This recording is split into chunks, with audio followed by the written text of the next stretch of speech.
Welcome to D2G health. வீடியோக்குள்ளே போகிறதுக்கு முன்னாடி எல்லோரும் நம்ம சேனலை மறக்காமல் லைக் பண்ணுங்கள், சப்ஸ்கிரைப் பண்ணுங்கள் அண்ட் கமெண்ட் பண்ணுங்கள்.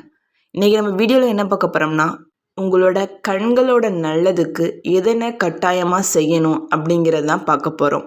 உடல் உறுப்புகள் பல இருந்தாலும் கண்கள் தான் நமக்கு மிக மிக முக்கிய உறுப்பு. நம்ம பார்ப்பதற்கு கண்கள் மட்டும் இல்லை அப்படின்னா நம்ம நிலைமை என்னாகும் அப்படின்ட்டு கொஞ்சம் யோசிச்சு பாருங்கள். பல பேர் கண் பார்வை இல்லாமல் தான் வாழும் உலகத்தினை கூட பார்க்க முடியாமல் பல கஷ்டங்களை அனுபவிக்கிறத நாம் பார்த்துருப்போம். கண்ணோட முக்கியத்துவத்தை ஒவ்வொருவரும் கருத்தில் கொள்ளணும். உங்கள் கண்களோட ஆரோக்கியம் உங்கள் கையில் தான் இருக்குது. கண்கள் ஆரோக்கியத்திற்கு தினசரி சில பராமரிப்புகளை நாம் கட்டாயம் செய்யணும். உங்கள் கண்களை நீங்கள் தான் ஆரோக்கியமாகவும் எந்தவித நோய்களும் ஏற்படாதவாறு பாதுகாக்கணும். இந்த வீடியோவில் நம்ம என்ன பார்க்க போகிறோம் அப்படின்னா, கண்களை பராமரிக்க தேவையான சில பயனுள்ள தினசரி குறிப்புகளை தான் நம்ம பார்க்க போகிறோம்.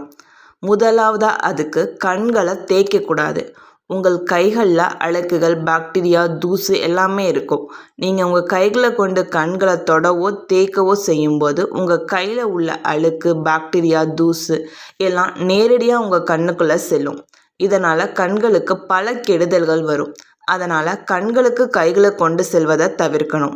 கைகளை அடிக்கடி கழுவி சுத்தம் செய்கிறதன் மூலமாக பாக்டீரியா மற்றும் பிற தீங்கு விளைவிக்கும் நுண்ணுயிரிகளிடம் இருந்து உங்கள் கண்களை பாதுகாக்கலாம். கண்ணுக்கு கண்ணாடி, கான்டாக்ட் லென்ஸ் பயன்படுத்துவங்க கட்டாயம் உங்களது கைகளை அடிக்கடி கழுவணும். கண்கள் பலம் பெற என்ன செய்யலாம் அப்படின்னா, கண்களுக்கு ஓய்வு அப்படிங்கிறது மிக மிக அவசியம். மற்ற உடல் உறுப்புகளை போன்றே கண்களுக்கு போதுமான ஓய்வினை கொடுக்கணும். கண்கள் ஆரோக்கியமாக பெற போதுமான தூக்கம் தேவை. அதனால் உங்கள் கண்களை ஆரோக்கியமாக வச்சுருக்க தினசரி போதுமான அளவு தூக்கத்தை வழங்குங்க. அடுத்ததாக கண்களுக்கு தேவையான உணவுகள் அப்படின்னு பார்த்தோம்னா, தினசரி உணவில் பழங்கள், காய்கறிகளை கட்டாயம் சேர்த்துக்குங்க. வைட்டமின் ஏ, வைட்டமின் கே அடங்கிய பழங்கள் மற்றும் காய்கறிகளை தினசரி உணவில் சேர்த்துக்கொள்றதுனால உங்கள் கண்களுக்கு போதிய விட்டமின் மற்றும் கனிமங்கள் கிடைக்கும். இது உங்கள் கண்களை ஆரோக்கியமாக வச்சுக்கொள்ள உதவும். அடுத்ததாக கருவளையம் எதனால் வருது அப்படின்னு பார்த்தோம்னா, சூரியன்லேருந்து டைரக்டாக வரும் புற ஊதா கதிர்கள் நேரடியாக கண்கள் மீது படுவதனால கண்புரை போன்ற பல நோய்கள் ஏற்படும்.